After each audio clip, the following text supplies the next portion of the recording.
Hello fellows, and welcome to the channel, or welcome back. We're going to do a couple of things on this car, and those are going to be the last things we need to do. And it includes changing the oil in the gearbox, the differential. So without any further ado, let's start on the gearbox.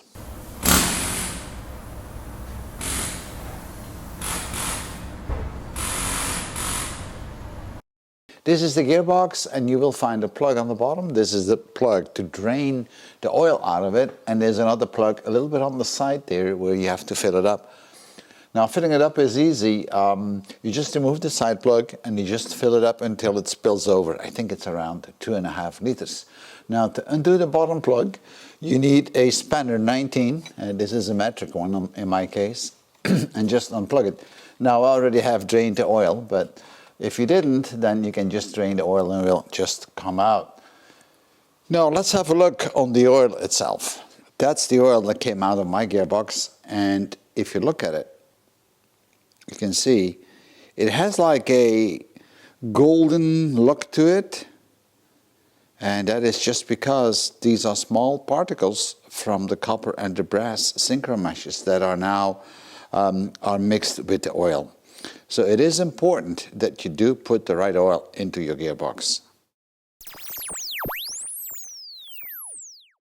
So now the question arises, what kind of an oil should you use in your gearbox? Well, if your car is a daily driver with a standard engine, then standard engine oil is more than adequate. So a 20W50, like I have here, Castrol XL, is a great oil for your classic car. So by all means, put this in and change it maybe every 25,000 kilometers, and you should be really good. You should have no issues. Now, if your car is having a tuned engine with more horsepower, then you're going to put more forces on the gears themselves. So then you might want to resolve to another type of oil, which is a bit better. Because after all, oil is supposed to make sure that the shifting is smooth, but it has to have the right viscosity. Now, if you go into gearbox oil, like I have here, that is typically a 75W90. Now, the viscosity of those two, the 20W50 and the 75W90, is exactly the same. It is just labeled different. Gearbox oil viscosity is not the same as, of course, in numbers as the normal engine oil.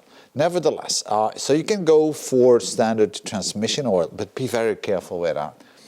Some of those oils have additives added to it, and sulfur is one of those, and that will affect the yellow metals inside your gearbox. So the bronze and copper will be affected, and you don't want your synchro meshes to wear out.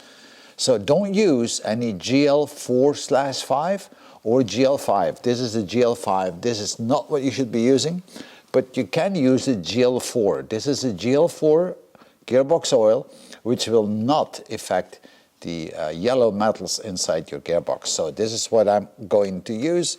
The good thing about this one is that it is better for more torque than what you have on standard engine oil. And yeah, it's specifically designed for gearboxes. So this is really working well, and this is what I'm going to put in mine. I've done it on other cars before. I didn't do it on the MGB GT yet, but I'll let you know for sure. But I know that this is working just fine. So let's put it in. Filling up the gearbox can be a little bit of a tedious job because it's hard to get to.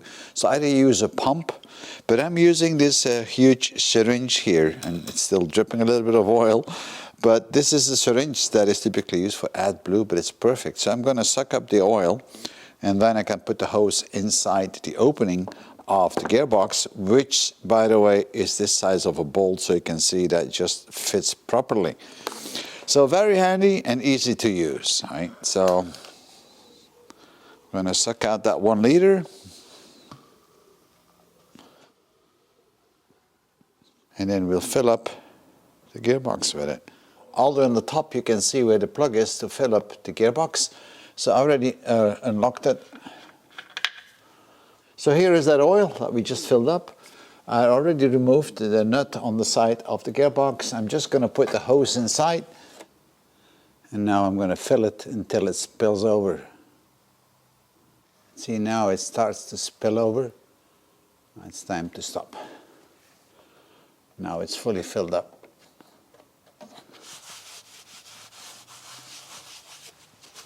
And now we can plug it back up.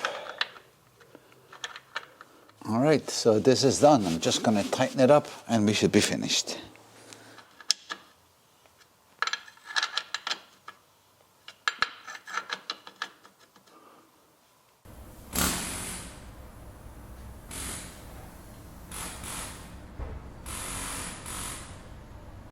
So the next step is changing the oil in the differential, and for that one I'm going to use gearbox oil SAE 90, which is quite thick, and it's also a GL4 for the same reasons as I explained for the gearbox. Now you might need a special socket for that. To drain and fill up the differential, you will have to remove this plug which is inside. There are two plugs, one on the bottom and one on the top, and it has a square hole, so you need a square wrench. And here I created one from an old extension bar that I will use, and I just, grinded it off, make it square so it fits nicely. Now you can also buy these tools, but I don't have them, but this is more than good enough. So on the differential, we've got one plug on the bottom to drain it with the square hole, and then there's another plug right there to fill it back up, just like on the gearbox. So let's undo the oil and see what it does. So this is the tool I was referring to. So, all right.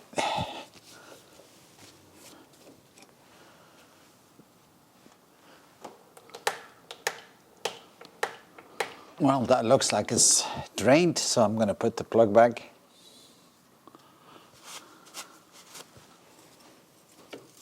So now let's remove the filler plug, and that's right there. Now the gas tank is in the way for the long extension, so I made myself another one, as you can see. And we're going to use the same tactic. We're going to use this big syringe to fill that up. Now this oil is a lot thicker, so I'm just going to try to pour it in like this first. I'm going to start with 1 liter. Don't know exactly how much goes in there, but we'll find out. And here we go. Exactly the same way, right? Now this is going to be a tougher action to pump it in because the oil is thicker. Well, it's a good exercise for the muscles because you really have to push hard on this. There we go. It starts to spill over. It's full. So let's put the plug back in place.